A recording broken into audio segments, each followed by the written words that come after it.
आइए बच्चों, हम लोग छठवां एक्सरसाइज पढ़ते हैं। चित्र में तीन वस्तुएं ए, बी और सी के दूरी समय ग्राफ प्रदर्शित है।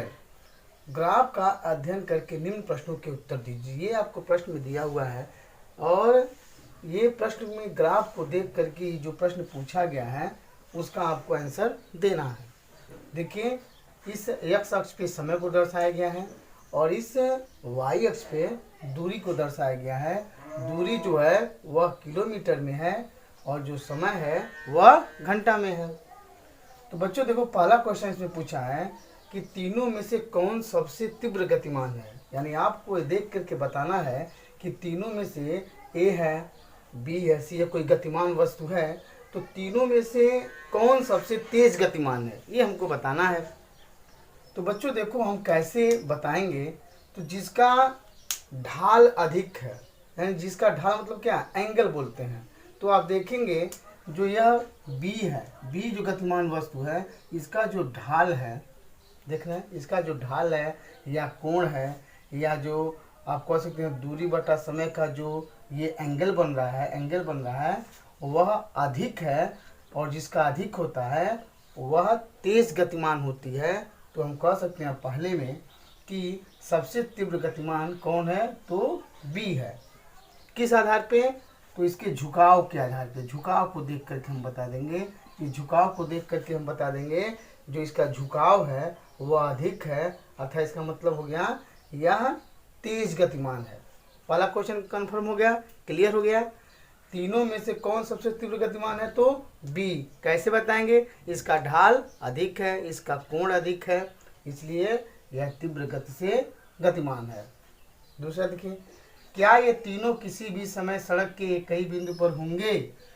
पूछा है कि क्या जो यह ए है, बी है, सी है, ये जो गतिमान वस्तुएं हैं, क्या किसी कोई ऐसा समय आएगा जो तीनों एक ही बिंदु पर होंगे। अब मेरे प्यारे बच्चों देखो, यह बी है, सबसे पहले यहाँ पे देखिए, यहाँ ये मिले हुए हैं। तो जब यहाँ मिलते हैं बी और सी, मान लीजिए एक जगह मिल गए, तो जब मिल गए तो उसके बाद देखिए दोनों ऐसे आगे बढ़ रहे हैं। ऐसे देखिए, ये दोनों ऐसे जा रहे हैं, एक इधर जा रहा है, एक इधर जा रहा है। संभव नहीं है कि ये दोनों मिले। अब देखिए सी और ए को भी देखिए, सी और ए को भी क्या है, यहाँ मिले हैं, किंतु वो भी क्या है, एक इधर जा रहा है, एक इधर जा रहा है। अब देखिए बी और ए को देखिए, बी और ए में क्या है, बी भी इधर जा रहा है, ए भी इधर जा रहा है। यानी दो तो मिले हैं, दो कहीं न कहीं मिले हैं और दो कहीं मिलने के बाद दोनों का रास्ता एक इधर जा रहा है, एक इधर जा रहा है। यानी हम ये इस ग्राफ को देख के लग रहा है कि तीनों कहीं भी एक बिंदु पर नहीं मिलेंगे।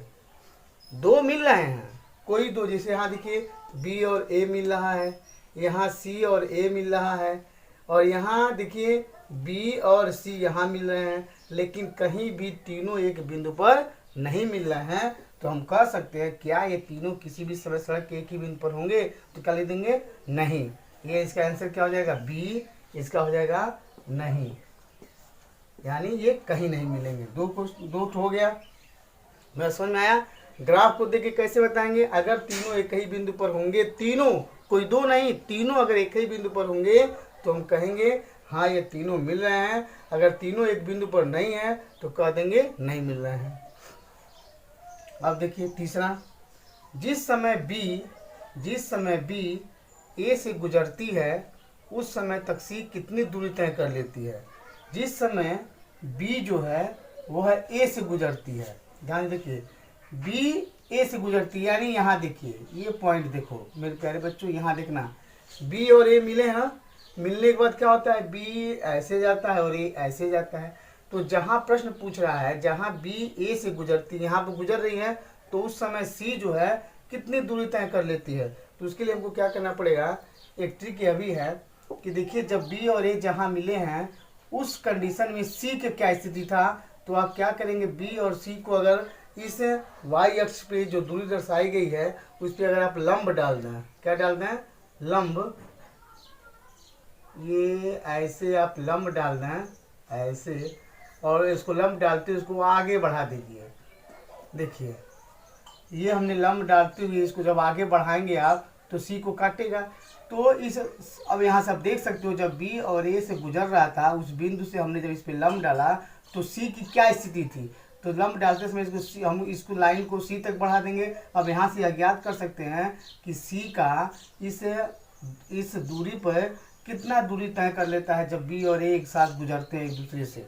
तो देखिए लगभग 9 किलोमीटर, ये 8 के बाद मिला है तो इसको कह सकते हैं लगभग कितना किलोमीटर इसके लिए 9 किलोमीटर। यानी जब बी ए से गुजरता है, बी और ए से गुजरता है तो उस कंडीशन पे जो सी है लगभग 9 किलोमीटर की दूरी तय कर लेता है। कहाँ से लंब कैसे जानेंगे, यह देखेंगे बी और ए कहाँ काटे हैं, वहाँ से इस पे लंब डाल दीजिए और लंब जब डालिए तो उसको थोड़ा पीछे बढ़ाइए, कहाँ तक, सी तक बढ़ाइए। तो सी जहाँ देखिए यहाँ पे सी, ये ऐसे सी को जब आप पीछे बढ़ाएंगे तो सी जहाँ काट रहा है, सी को जहाँ काट रहा है वहाँ पे इस पे दूरी कितनी है, लगभग 9 किलोमीटर। यानी जब बी और ए जहाँ से गुजर रहे थे वहाँ उस कंडीशन में सी लगभग 9 किलोमीटर की दूरी तय कर लेता है। अब देखिए ये भी हो गया मेरे ख्याल से। डी देखिए, जिस समय बी सी से गुजरती है उस समय तक यह कितनी दूरी तय कर लेती है। जिस समय बी सी से गुजरती है, ध्यान से देखिएगा, तो जिस समय बी अगर सी से गुजरता है तो उस समय तक यह कितनी दूरी तय कर लेता है। यहाँ देखो, गुजरना मतलब क्या, जहाँ एक दूसरे को मिल रहे हैं वहीं से तो गुजरेंगे दोनों।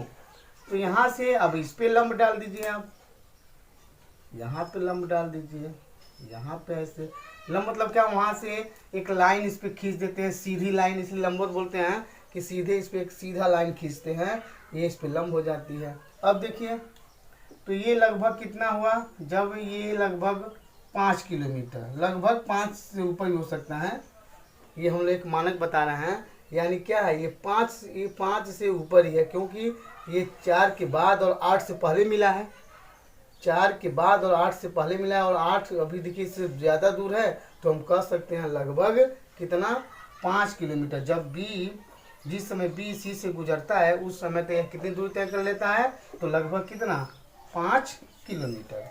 तो इसका 7वां जो एक्सरसाइज है उसको देखा जाए तो 20 मीटर की ऊंचाई से गेंद को गिराया जाता है। कोई गेंद है जो पृथ्वी की तल से 20 मीटर की ऊंचाई से गिराया जाता है।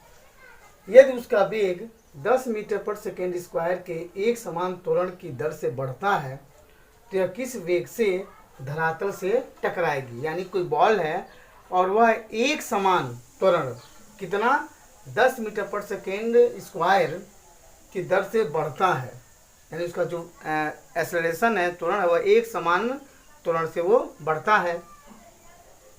तो यह किस वेग से, यानी जब वह किस वेग से जाकर के पृथ्वी पर टकराएगी और कितने समय बाद वह धरातल से टकराएगी। 2 चीज़ पूछा है, एक पूछा है कि किस वेग से, यानी भी पूछा है, और कितने समय यानी क्या पूछा है, टी पूछा है। तो सबसे प्यारे बच्चों मेरे ये जान लीजिए कि जब कोई वस्तु 20 मीटर की ऊंचाई से गिराई जा रही है तो उस कंडीशन में जो गेंद का प्रारंभिक वेग होगा वो कितना होगा, 0 होगा। हाँ, जब गेंद 20 मीटर की ऊंचाई से गिराई जाती है तो उस कंडीशन में उसका प्रारंभिक वेग क्या है, 0 है।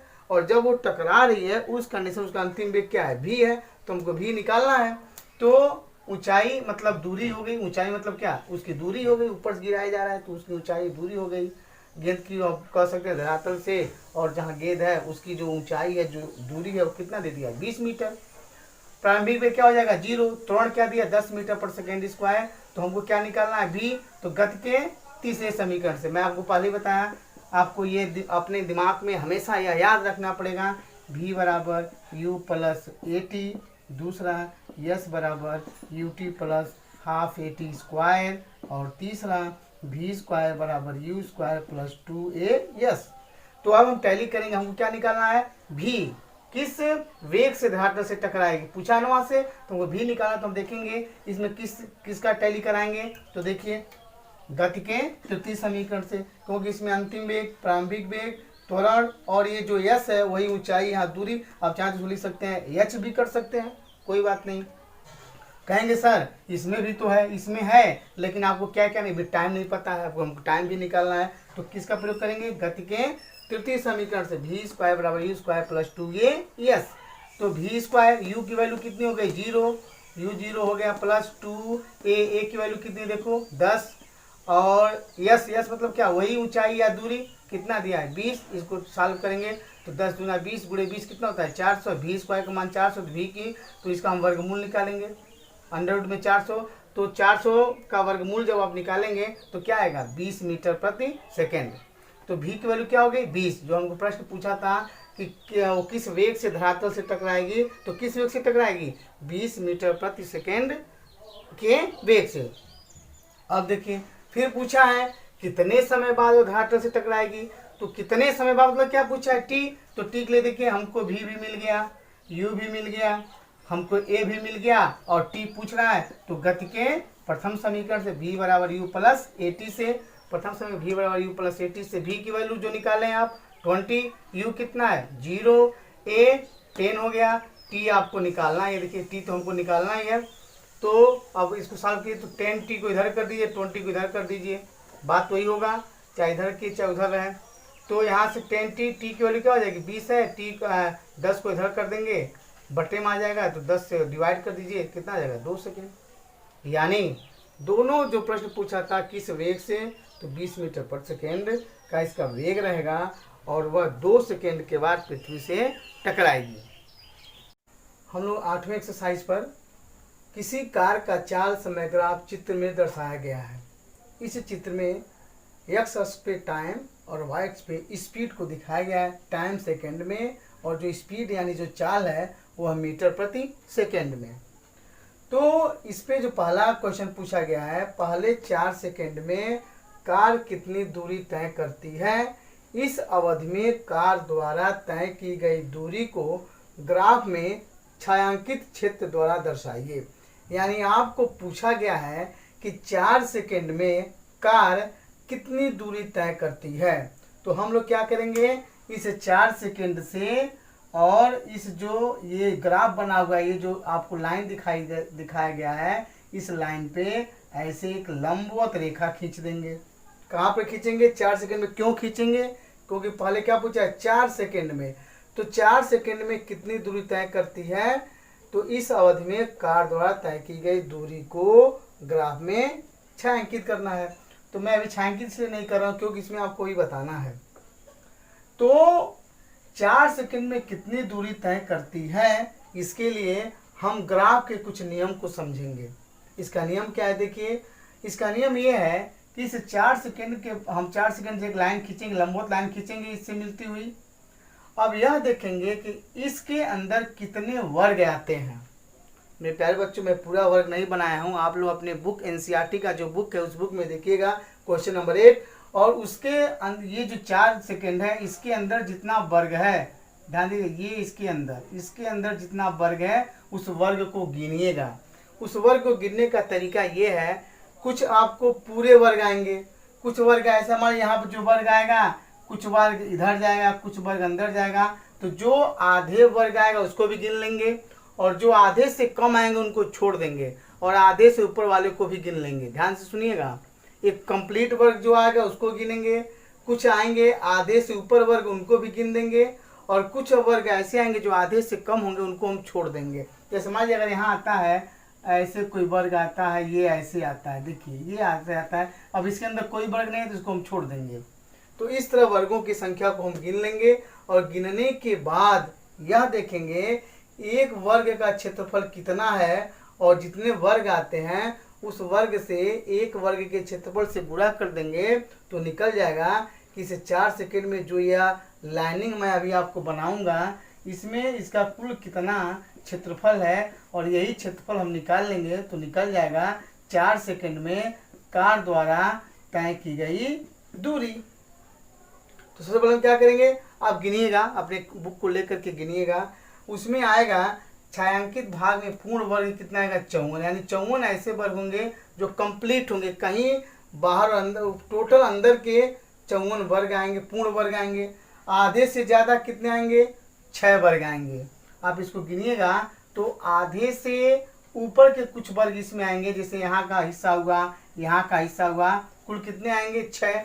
और आधे वर्ग, आधे से ऊपर और आधे कितने आएंगे 2। यह एक मानक है, ये कहीं कहीं हो सकता है। मान लीजिए हम इसको जोड़ेंगे, वर्गों की संख्या टोटल 54 और 6 और 2 आधे हैं तो 2 गुणे आधा, तो 54 6 60 और ये 2 से 2 कट जाएगा, 1 बचेगा, 61 वर्ग आएगा।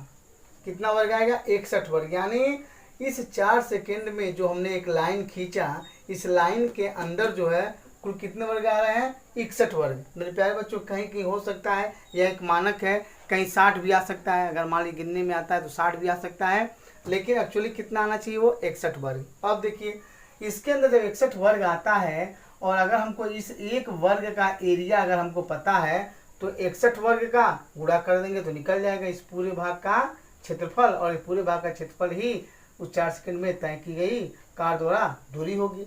तो अब आइए, अब एक वर्ग का एरिया क्षेत्रफल निकालने के लिए हम क्या करेंगे, देखिए y अक्ष पर 3 वर्गाकार बॉक्स बराबर कितने हैं 2 के, यानी 2 मीटर प्रति सेकंड के।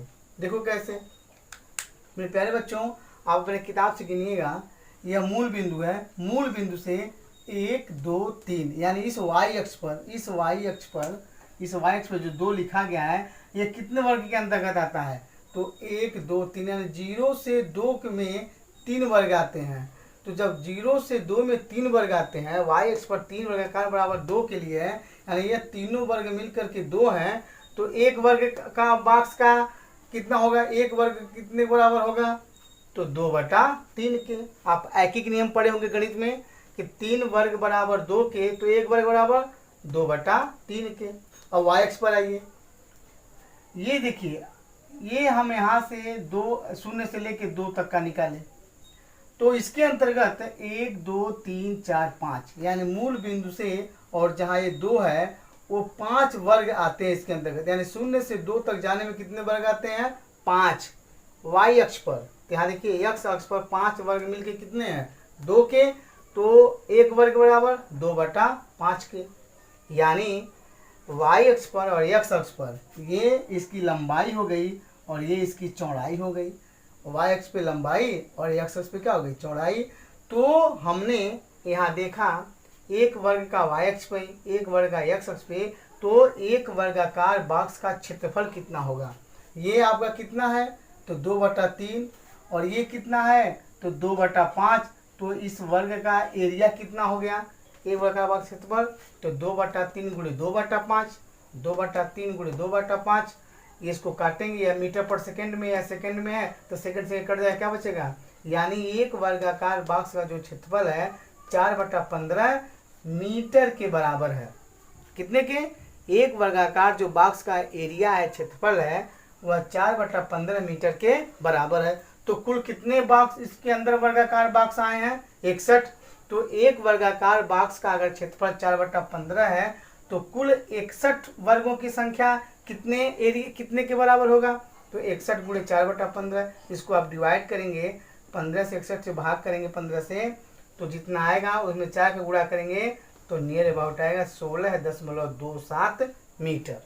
यानी पहले 4 सेकंड में कार कितनी दूरी तय करती है, तो इसके एरिया के बराबर। इसका एरिया कितना रहा है, देखिए हम लोग 61 का गुणा किए तो 16.27 मीटर आया, यानी कार द्वारा तय की गई जो दूरी है वह 16.27 मीटर है। ठीक है, अब दूसरा क्वेश्चन देखिए, ग्राफ का कौन सा भाग कार की एक समान गति को दर्शाता है। तो एक समान गति आप पढ़ाया गया है कि जब कोई ग्राफ में एक लाइनिंग जो होती है एक समान के लिए, वह यदि x अक्ष के समांतर है, अगर वह x अक्ष के समांतर है तो वह समांतर रेखा ही दर्शाती है कि उस गतिमान वस्तु की जो गति है वह एक समान गति है। तो एक समान गति कहाँ से स्टार्ट हो रही है, लगभग 6 के बाद। ध्यान देखिए, लगभग 6 के बाद। ये देखिए यहाँ से लग रहा है कि यह लाइन जो है वह एकदम सीधी है, ये जो लाइन है लगभग एकदम सीधी है। तो हम क्या कह देंगे, लगभग 6 सेकेंड के बाद या 6 से 10 सेकेंड के बाद जो उसकी गति है कार की, वह एक समान गति है। यहाँ देखिए, यहाँ ढाल है ऐसे, अब ये ऐसे देखिए वक्र में है, वक्र में ऐसे जाते जाते जाते जाते लगभग 6 सेकंड के बाद वह सीधा हो जाता है। तो हम कह सकते हैं कि 6 से 10 सेकंड के जो बाद का समय है, 6 सेकंड के बाद और 10 सेकंड तक उसकी जो गति है वह एक समान गति है। इधर नहीं है, इसके बाद है। देखिए यहाँ से लग रहा है कि एकदम सीधा है। आप अपने बुक में भी देखिएगा, एनसीईआरटी के बुक में क्वेश्चन नंबर 8 में ये जो फिगर बनाया है वह लगभग 6 सेकंड के बाद लगता है कि उसकी गति क्या होती है, एक समान गति। इसमें क्या पूछा है, निम्नलिखित में से कौन सी अवस्थाएं संभव है तथा प्रत्येक के लिए एक उदाहरण दें। इसमें पहला पूछा है, कोई वस्तु जिसका त्वरण नियत हो परंतु वेग शून्य हो, क्या यह अवस्था संभव है? तो कहेंगे हाँ, ये अवस्था संभव है। तो उसका उदाहरण क्या है कि जब किसी वस्तु को हम ऊपर की ओर फेंकते हैं, जब किसी वस्तु को हम ऊपर की ओर फेंकते हैं तो वह अपने अधिकतम ऊंचाई पर पहुंचने के बाद उसका जो अंतिम वेग होता है वह शून्य हो जाता है और त्वरण भी उसका क्या है, नियत रहता है। अगर हम किसी वस्तु को ऊपर फेंकते हैं तो वह वस्तु अपने अधिकतम ऊंचाई पर पहुंच करके उसका अंतिम वेग शून्य हो जाता है और जो त्वरण होता है वह 9.8 मीटर प्रति सेकेंड स्क्वायर या 10 मीटर प्रति सेकेंड स्क्वायर ही रहता है, वह चेंज नहीं होता है। तो पहले में क्या पूछा, कोई वस्तु जिसका त्वरण क्या हो, नियत हो। देखिए इसका त्वरण क्या है, नियत है, नियत है, उसकी त्वरण बदलता नहीं है और वेग भी क्या है, शून्य है। तो किस अवस्था में कहेंगे अवस्था संभव है, जब किसी वस्तु को हम नीचे से कहाँ फेंकते हैं, ऊपर की ओर। नीचे से ऊपर फेंकने पे नियत त्वरण नियत रहता है और उसका वेग भी क्या होता है, शून्य हो जाता है। दूसरा, कोई त्वरित वस्तु एक समान चाल से गति कर रही हो, यह भी संभव है। और इसके लिए उदाहरण है कि जब कोई वस्तु एक वृत्तीय पथ पर गति करती है, जब कोई वस्तु एक वृत्तीय पथ पर गति करती है तो उसकी चाल जो है वह एक समान चाल होती है। कोई त्वरित वस्तु एक समान चाल से गति कर रही हो, यह संभव है। यह क्या बताएंगे, संभव है। किस कंडीशन में संभव है, तो जब वह वस्तु एक वृत्तीय पथ पर गति करती हो। जैसे पृथ्वी जो है वह सूर्य के परितः एक निश्चित चाल से गति करती है। वैसे ही उसका एग्जाम्पल हम चंद्रमा का भी ले लेंगे। चंद्रमा भी पृथ्वी का एक समान चाल से वृत्तीय पथ पर गति करता है, ये भी संभव हो गया। सी देखिए क्या पूछा है, कोई वस्तु किसी निश्चित दिशा में गति कर रही हो तथा त्वरण उसके लंबवत हो। हाँ, यह भी संभव है। जब कोई वस्तु एक वृत्तीय पथ पर गति करती है तो जो उसका त्वरण होता है, जब कोई वस्तु वृत्तीय पथ पर गति करती है तो इसका जो त्वरण होता है वह हमेशा केंद्र की ओर काम करता है और वह उस पर क्या होता है, लंब होता है। जैसे आप देखेंगे, आप किसी वस्तु को आप रस्सी में बांध कर और उसको ऐसे घुमाइए, ऐसे घुमाएंगे वृत्तीय पथ पर घुमाएंगे तो आप देखेंगे कि केंद्र की ओर फोर्स का अनुभव होता है। तो इसका मतलब क्या हो गया कि जब कोई वस्तु वृत्तीय पथ पर गति करती है तो उसके केंद्र की ओर एक त्वरण काम करता है और वह जो त्वरण होता है वह वृत्तीय पथ पर क्या होता है, केंद्र की ओर हमेशा लंबवत होता है। ये जो होता है वह हमेशा लंबवत होता है। तो तीसरा, कोई वस्तु किसी निश्चित दिशा में गति कर रही हो, तो ये देखिए एक निश्चित दिशा में गति कर रही है और त्वरण क्या है, इसके लंबवत है।